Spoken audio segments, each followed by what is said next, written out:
हरिः शरणम। प्रेम सत्संग सुधा माला। श्रद्धेय श्री राधा बाबा।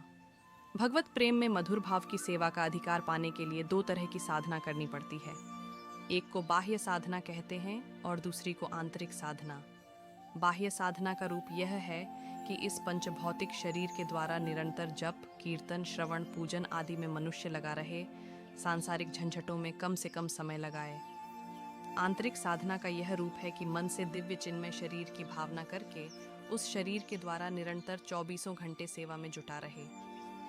यही करते करते जब प्रेम प्रकट हो जाता है तब भगवान भावना को ही असली बनाकर दिखा देते हैं। दूसरे शब्दों में, तब भगवान की वास्तविक चिन्मयी लीला प्रकट हो जाती है तथा जब पंच भौतिक शरीर से स्वसत्ता का भाव पूर्णतया छूट जाता है तब फिर प्रेम के और भी ऊंचे ऊंचे स्तरों का विकास होता है और अधिकार के अनुसार साधक अब प्रेम की ऊंची से ऊंची अवस्था में पहुंचता है, तब उसे सेवा का अधिकार मिलता है। यही वैष्णव आचार्यों का, शास्त्रों का एवं प्रेमी संतों का सिद्धांत एवं अनुभव है। गोपी भाव में साधक द्वारा जिस दिव्य शरीर की भावना की जाती है, वही दिव्य शरीर प्रेम की उच्चतम अवस्था को प्राप्त करने के बाद सच्चिदानंदमय दिव्य वृंदावन धाम में योगमाया के द्वारा पहुंचा दिया जाता है। वह शरीर किसी गोपी के गर्भ से जन्म धारण करता है तथा फिर थोड़ी सी उम्र होते ही श्री कृष्ण के दर्शन होकर प्रेम की ऊंची ऊंची अवस्थाएं, प्रेम के बाद स्नेह, स्नेह के बाद मान, मान के बाद प्रणय, प्रणय के बाद राग, राग के बाद अनुराग, अनुराग के बाद भाव और भाव के बाद अभाव। इन अवस्थाओं में पहुंचते ही श्री कृष्ण की वंशी बजती है तथा वह गोपी घर द्वार छोड़कर सदा के लिए निकल पड़ती है। वहाँ श्री कृष्ण की रास लीला में पहले पहल उसे सेवा का अधिकार मिलता है। उसके बाद सदा के लिए वह साधक नित्य लीला में सम्मिलित हो जाता है। यह एक क्रम है जो गोपी भाव से साधना करते हैं उनके लीला में सम्मिलित होने का क्रम है। जो सखा भाव से सेवा की भावना करते हैं उनका क्रम भी मिलता जुलता ही होता है, पर सखागण रास लीला में अधिकार नहीं पाते। उन लोगों की अंतिम स्थिति वन में गाय चराने, साथ खाने, मौज उड़ाने, कंधे चढ़ने तक ही है।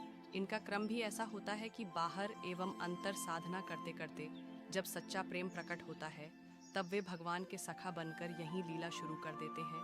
फिर उनका पंच भौतिक शरीर छूटने पर व्रज के किसी गोप के घर वे बालक के रूप में जन्म लेंगे। इसी प्रकार प्रत्येक भाव की साधना का यह क्रम है। पर इतना ही हो ऐसी बात नहीं है, यह तो एक नियम है। श्री कृष्ण के चाहने पर तो वे जो चाहें वही नियम बन सकता है, पर प्रायः इसी तरह से साधक लोग साधना में अग्रसर होते हैं। आप पर भगवान की बड़ी कृपा है कि आपके मन में भगवत प्रेम की बात सुनने की इच्छा होती है। आप भगवान की निकुंज लीला सुनना चाहते हैं और मैं सुनाऊं, इससे बढ़कर मेरा एवं आपका सौभाग्य और क्या हो सकता है।